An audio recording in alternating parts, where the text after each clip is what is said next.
All right. We're going to have a bit of a talk about the match sim against Hawthorn. Now, I appreciate that it's Wednesday, 1st of March, and the match sim was pretty much a week ago now. Look, I wasn't super excited to get a match review out there straight away. I just thought I don't want to take it too seriously. Look, it was good to get along to the game, watch about 5 quarters or periods, and see how some of the boys were getting along, see how much size they'd put on in the preseason and so forth. So this is probably just not a full review necessarily, but more just probably more, if anything, a commentary on some of the players that I noticed that stood out to me. So I'm going to go through the list. I'll maybe just point out my first initial thoughts, I guess, on what I saw. Again, don't expect in-depth analysis or anything like that. I don't think we should take too much out of the game. It was just a match sim, and even next week tomorrow's practice match against Brisbane up there, up north. You might be able to hear the garbage truck out there. Apologies for that. So I think I'll go through the players. I thought Reece Stanley was okay. Didn't set the world on fire, but did some nice things here, there, and everywhere. Tui looked okay. I thought Tui played pretty well. Not one that really necessarily dominated too much. Didn't see a hell of a lot of Brandon Parfitt. He was in the clinches and getting the hard ball a fair bit. He's probably that type of player that's sort of inside the pack and not necessarily carrying the ball 50 metres and kicking it 50 metres and bobs up every now and then for a goal. But you don't expect him to be that type of player. He's more of your tackling pressure type sort of mid. And gets the inside ball and all that. I did like what I saw from Tanner Bruhn. I thought he was really good. Him and the other fella. What's your name? God, Jack Bowes. There you are. Jack Bowes, really, really impressive earlier. Missed probably the first half of the first quarter, but I did see enough to be quite impressed with him, and I can see him Jack Bowes, I should say, playing round one. Will Tanner Bruhn play round one as well? I suspect yes. I suspect actually all three will play round one, strangely. I don't think they'll play all year, but I saw enough from them to be quite impressed. I think they're very, very handy footballers. Jeremy Cameron, damaging as best. I thought he probably pushed himself a little too hard. I'm like, pull back, Jezza. He's just out there for 4 quarters, just going hard and taking hangers, and I'm like, oh my goodness me, just mate, we can't get you hurt too early. Who else? Isaac Smith. He was one that just went on and on and on. He's like, I remember him being on the interchange bench and itching to get back on the ground. I'm like, mate, take it easy. Play 3 quarters or play a half. But no, he seems to just love playing footy and love being out there, and probably would have played the 8 periods if the coaches let him. So he doesn't look like he's going to slow down anytime soon. Colin Dashney looked okay. Again, didn't set the world on fire. Did a couple of nice things. A couple of little mistakes as well, but yeah, not too bad there. He's had a bit of a haircut, so you might look out for that one if you didn't see him on Thursday night. Max Holmes, loved what he was doing. Put on a bit of size through his legs a little bit. Still probably bigger in his legs than he is in his arms and upper body. I think that'll still come over the next couple of seasons. I think he'll even out, but I'm excited to see what he can put together. I don't think he dominated necessarily, but he played a lot as an inside mid, which is interesting, rather than on the wing, which is his normal role. So I'm excited to see what he puts out there over the coming weeks when the real stuff happens. Mitch Nevitt had a bit of a run with the VFL team in the afternoon and looked pretty good. Looked like he's put on a bit of size. Was getting out there a little bit into some space. Does remind me of the bully from Karate Kid Part 1. If you're not familiar with that movie, just disregard that. But he does look a bit like Johnny from Karate Kid Part 1. Cooper White, I really liked what I saw from the number 11. Haven't really had a chance to see Cooper White in the hoops last year. I think he started off pretty well and then had all those injuries. So keep an eye out for number 11, Cooper White, Grovedale boy, former Falcon. We'll be interested to see how he goes in 2023. As I said, Jack Bowes really good. Jai Clark had a bit of a run late, I think in the 4th quarter, I think with some of the AFL boys. A little bit of a taste of action with the VFL boys, but primarily played with the VFL team. So he looked really good. He does look exactly, not in terms of appearance, but goodness me, he plays a lot like Joel Selwood, just the way he just throws himself at everything and with no regard for his health and welfare. So he's going to be fun to watch. Probably part of this year, but I think he'll be a regular fixture from next year in the squad for sure. Jonathan Segal looked okay. Every time I watch him run, he looks like he's got these twinkle toes. He's just tiny little feet that he's just. he's not a James Kelly with these clown shoes. He's a very different type of. I don't know. I'm observing these things too closely, clearly, but he looked okay. Segal looked great. Just the running style's a bit interesting. Sander Conning, pretty good. Again, just took it easy. Didn't go crazy. Went forward at one point. Did some damage there, but clearly he's a backman. I think he had a shot on goal and missed it. But yeah, we might need him down forward at some point, or maybe centre half forward at some stage in his career. So it doesn't hurt to give him a taste in front of the big sticks. See how he goes. Sava Radaglia looked like $1 million down back.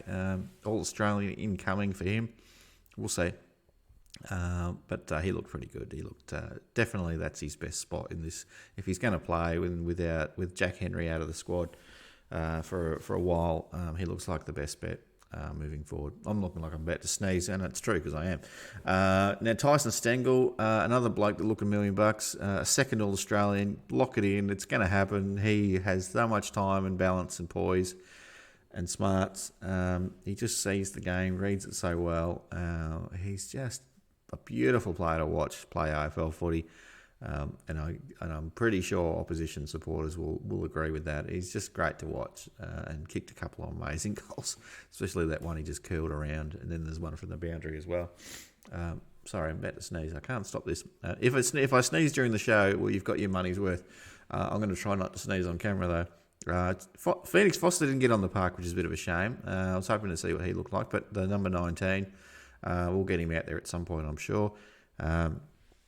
James Willis was out there in the VFL. I didn't see a lot from him. So I can get a couple of touches, but yeah, not really much to say about James Willis. Oscar Riccardi tore it up in the VFL. Absolutely tore it up in that fifth period. Kicked a couple of goals. Looked like he was going to break the game open. Looks like a player.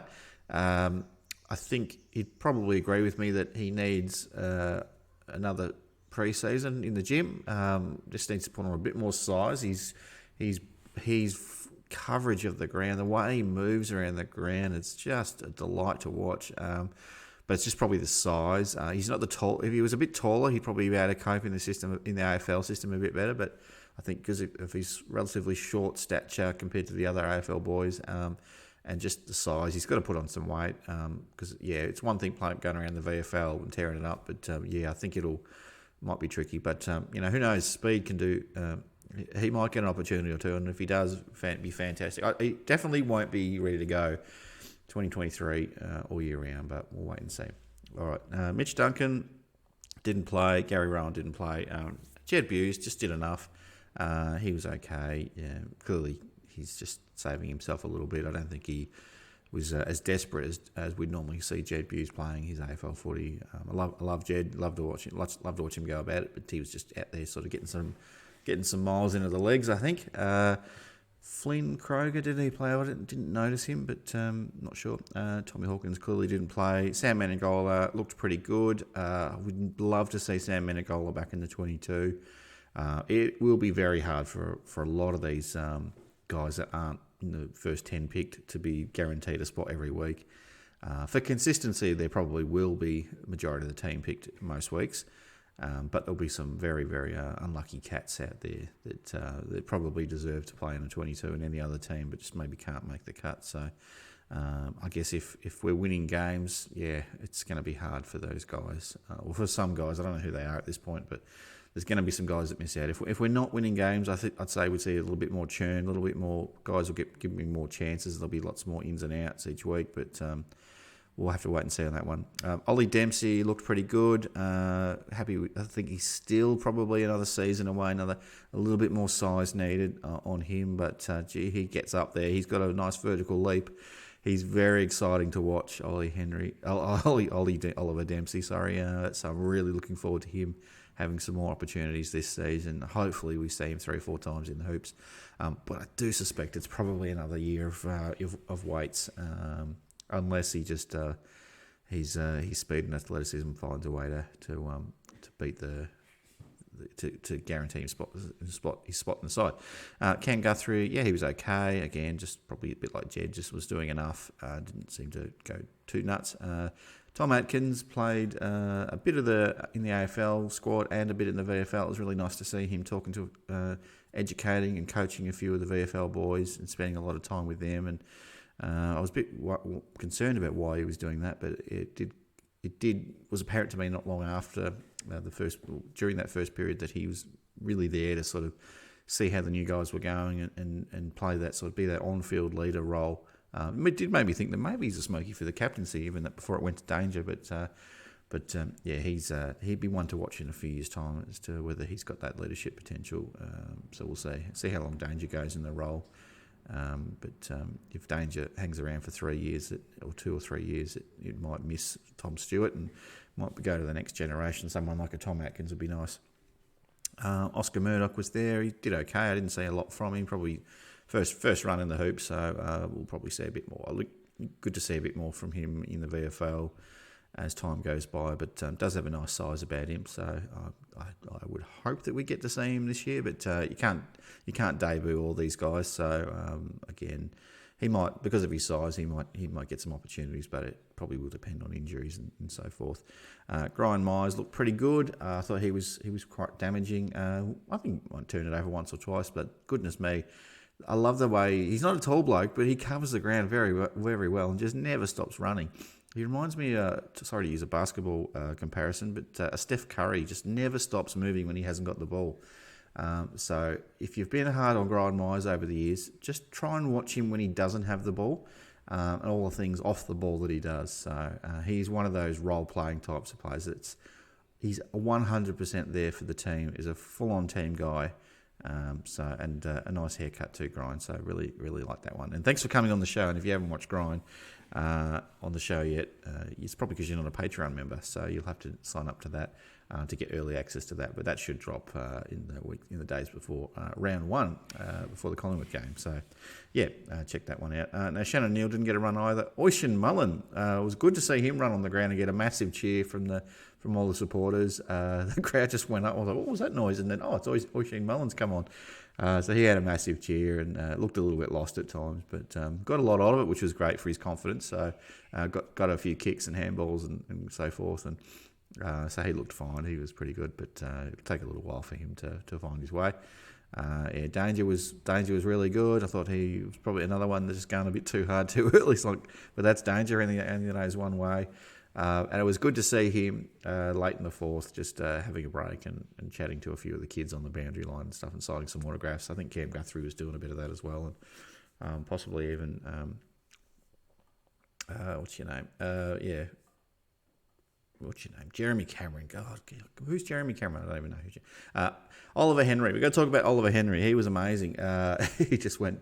He kicked 4 goals, but he was just so damaging. He was getting in everything. He probably could have had 5 or 6. It's just the way he just felt like he was everywhere. He's going to be definitely there round one. He'll have some bad days, of course. So we got carried away last year with Tyson Stengel when he went nuts in a preseason game, but he followed through and ended up being an All-Australian. So it is. You don't want to go too early on some of these things, this early season form. But from what we saw so far from Ollie Henry, he's fit in very nicely. And he seems to want to attract the ball a fair bit, so that's good. Didn't see Sam Simpson, unfortunately. I don't think he was out there again, so that's a bit of a shame. We talked about Jack Henry and his injury, but he looked really good early, so hopefully he gets back pretty soon. Zach Guthrie, the tank, the beast, the tackling machine. If you get hit by Zach Guthrie, you stay hit. He's becoming a wrecking ball, that bloke, big baby. So I like the number 39. Expecting big things from him this year. He's had some competition for spots, and he's not 100% lock in the 22 yet, but he's not far off that. So, but I am expecting him to take his game to another level in 2023. I expect he's got another 10%, 20% in him, and if everything goes well. I'm probably picking him as a smoky for an All-Australian. So, but I think I love what I'm seeing from Zach Guthrie. he was nearly out the door, and he's really turned it around. So fantastic job from him. Ted Closey, saw a bit of him, the number 40, the new number 40. He looked pretty good. Had a bit of the ball. Clearly a bit more of a run in the hoops. He'll adjust a little bit better to the game style and the teammates and so forth. But so far so good from Ted Closey. Mark O'Connor, pretty good. He played a bit like Tom Atkins, played a lot in the VFL team. Played a little bit in the fourth quarter for the AFL, but mostly in the VFL team with the other boys. Another one of our leaders, unsung leaders, that just does the job behind the scenes. Tom Stewart, just intercept mark after intercept mark. He couldn't stop the guy. He was everywhere. It was great to see him running around. I thought, this guy's a freak. I thought he was going to be captain of the club. And he probably will be a couple of times throughout the year when Danger's not playing. But no, the official title is Danger's, and Tom, he's a fantastic leader and a fantastic player for the Cats, and hopefully we get to watch him for many more years to come. And he was great. He was great in that match sim game. Brad Close, it was good to see him out there. I didn't recognise him to start with because he didn't have the long sleeves on. Brad, fix that. I know it was hot. I know it was mid-30s, but you have to wear the sleeves, Brad. Come on. There's kids out there wearing the long sleeve Brad Close Guernsey. You can't disappoint them, mate. They've spent all this money, $100 on a Guernsey, and you're wearing the short sleeves. What's going on? No, that's fine. But he was okay. Brad was good, and I think another one that's probably just not going too hard just yet. Just did all the right things. Had a bit of a run, and it's seriously he took it, but he still looks great. And Blitzarves again, another one that's probably just had a bit of a run and enjoyed it and got out there and having a kick with the boys again, which is good fun. Anyway, that was. I don't think I've missed anyone. I hope if I have, let me know in the chat. But let me know either way. What did you think? Did you get to the game? Did you have a look? What do you think? I haven't really talked about systems or anything like that. I don't think we were showing a lot of our hand really. It was more just having a run, having a kick, and giving the new boys a chance to play with some of their new teammates. So that was good. So it was just fun. It was a nice day to be there. The crowd was pretty healthy on one side on the member side of the ground, or the social club side of the ground. It was nice to see lots of people there, lots of kids there. It was a tricky start. It was a 4 o'clock start. So for a lot of people that were working, it was hard to get there. I appreciate that. But still, regardless, it was a good solid crowd, maybe 5 or 6, 7,000 at the game. So that was nice. But unfortunately, the next one's up in Queensland on Thursday night. So that'll be on Pay TV, I think, or KO or whatever it is. So I'm sure the radio stations will cover that one as well. So check that one out, and hopefully we'll get a bit more of a sense of what the best team's going to look like at that point in time. Anyway, that's me out. What did you think? Let me know in the chat. Don't forget to like and subscribe. As always, I'll see you on the next one, and go Cats.